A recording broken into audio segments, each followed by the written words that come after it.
E o governo federal tem apostado nessa estratégia de renegociar dívidas, como a Daniela Malman nos citou, né, o Desenrola, e também outras medidas para tentar aliviar o bolso das famílias endividadas, por exemplo, o uso do FGTS. Essas iniciativas podem ter prazo de validade curto se os reais problemas estruturais não forem enfrentados e corrigidos. Assunto para o nosso colunista Aode Cunha. Aode, essa história do endividamento é curioso porque o governo parece só estar despertando para este problema por causa do cenário eleitoral. Qual a tua leitura do encaminhamento que a equipe econômica tem dado a esta questão? Estas propostas podem resolver o problema ou são só um curativo nesse machucado que é muito maior? Boa tarde. Boa tarde, Naka, quem nos assiste aqui no CNN Money. Eu acho que elas trazem um alívio de curto prazo, mas de forma alguma resolvem uma tendência de longo prazo, que é o aumento do nível de endividamento e de inadimplência das famílias, que está sendo causado por uma permanência prolongada de altas taxas de juros reais, como nunca se teve no Brasil, por um período tão longo. Aí nós estamos há mais de 3 anos com taxas de juros reais muito significativamente elevadas. E agora também, num período mais recente, com uma certa retração do crescimento da renda, né? Da renda geral, da renda dos consumidores, dos trabalhadores. Então, você tem, ao mesmo tempo, taxa de juros muito elevadas, consumindo uma dívida que cresce essa taxa elevada e com renda expandindo numa velocidade menor. Então, é essa conta que ela precisa ser revertida. Você tem alguns mecanismos de alívio, de controle, de bloqueio, de assunção de dívidas mais caras, eventualmente o FGTS ser usado para quitar uma dívida, pode ajudar no curto prazo. Agora, se o cenário de taxa de juros alto por muito tempo e desaceleração econômica não for revertido, vai ser muito difícil sair dessa trajetória de endividamento das famílias atual.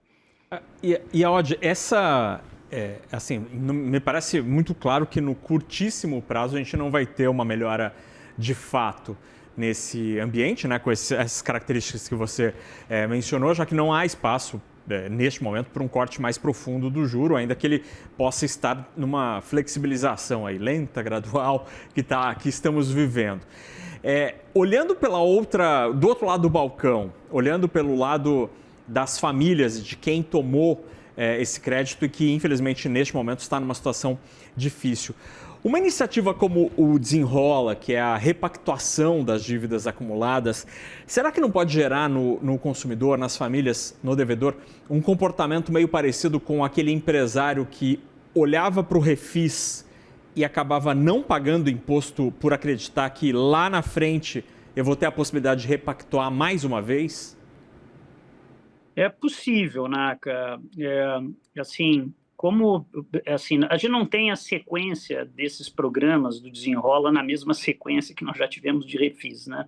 Porque o refis, os programas de não pagamento de dívida para empresas, eles são quase uma prática costumeira, habitual, e que faz com que as empresas deixem acumular esses valores sabendo que depois vão ter condições mais facilitadas. Eu acho que o Desenrola, o 2 agora, né, eu não sei se ele teria já esse efeito, né, mas à medida que o governo sinaliza de novo com uma folga temporária de alívio, pode ser sim, né? E esse é o ponto de novo, pode ser que estimule as famílias a empurrarem um pouco mais essa solução para frente e muitas vezes porque não há o que se fazer, né? Com o nível de juros que nós estamos, com o nível de renda comprometida que já está, não tem muita saída, né? Então, é realmente uma situação preocupante, né? Porque o nível de endividamento das famílias está no nível recorde, o nível de inadimplência também, e talvez se tenha uma solução de curto prazo, de fôlego para alguns meses, né? Mas é uma situação que continua com um cenário de agravamento para frente. E do ponto de vista mais estrutural, Aode, a gente é muito sui generis isso que a gente está vivendo no Brasil de hoje, né? Porque nós temos um momento de economia que nos últimos anos cresceu mais do que os economistas estavam prevendo, ainda que estejamos no momento de desaceleração, é verdade. O mercado de trabalho absolutamente aquecido, com o desemprego no menor patamar em anos, com a renda em recuperação, a inflação em desaceleração, mas aí temos dois fatores que jogam contra, que é o juro alto, como você mencionou, e o PIB desacelerando. Em tese, pelo livro-texto, não era para a gente estar com um problema de inadimplência como a gente está vivendo. Será que houve uma super oferta de crédito com esse negócio que a gente carrega no bolso aqui para as famílias junto da bancarização? Isso acabou gerando uma parte deste problema, Oded? Eu acho que sim, Naka. Eu acho que há uma parte de estímulos, de linhas de crédito. O próprio governo, de certo sentido, também incentivou isso lá atrás. Essas linhas adicionais de crédito e oferta de crédito que, se do ponto de vista da flexibilidade do sistema financeiro é bom, né, porque você deixa mais linhas disponíveis ao consumidor, mas para o consumidor, e o consumidor de renda baixa, renda média, isso acaba sendo uma armadilha, né, no momento onde as taxas de juros ficam altas por mais tempo.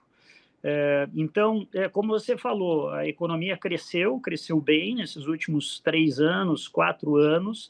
Agora que ela começa a dar uma desacelerada, o que é uma preocupação adicional nesse contexto de endividamento já alto, mas o consumo, a expansão do crédito foi maior do que esse crescimento da renda. Então, portanto, com esses mecanismos adicionais de oferta de serviços de crédito, o consumidor efetivamente tomou mais crédito, tomou mais dívida. E esse é um problema que está tendo que ser enfrentado agora pelo país.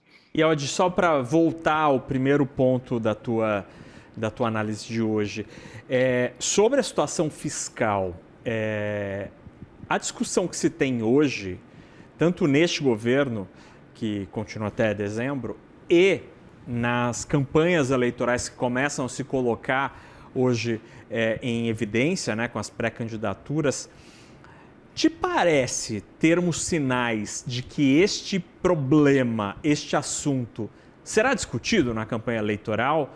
Alguém vai ter coragem de falar, olha, vou ter que cortar aqui para melhorar a situação das contas públicas e reduzir o juro? Será que o tema fiscal vai ser um tema de eleição? Ele deveria ser, né, Naka? Mas eu não estou muito otimista de que ele será. Pelas diferentes candidaturas, né? Mesmo a candidatura de oposição ao governo. Por quê? Porque o esforço fiscal que o país precisa fazer, que é da ordem de 2% a 3% do PIB, a gente está com um déficit primário de 0,5%, com um déficit nominal que inclui juros de quase 8%.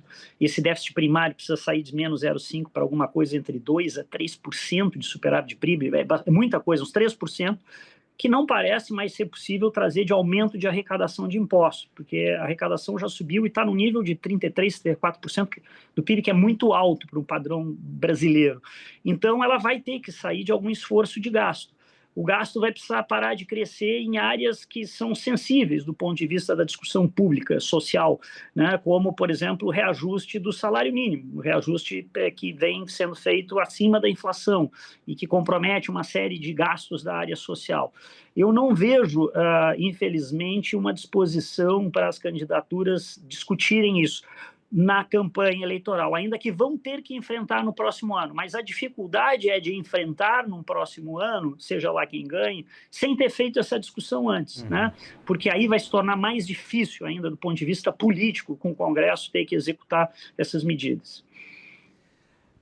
Aí cabe, eu acho que a gente, né, a imprensa, especialistas como a Oded Cunha, trazer essa discussão para a mesa e colocar quem vai ter o nome na urna para falar sobre isso, para a gente entender em quem vamos votar em outubro, para que a gente não seja surpreendido para o bem ou para o mal quando elegermos o próximo comandante do país.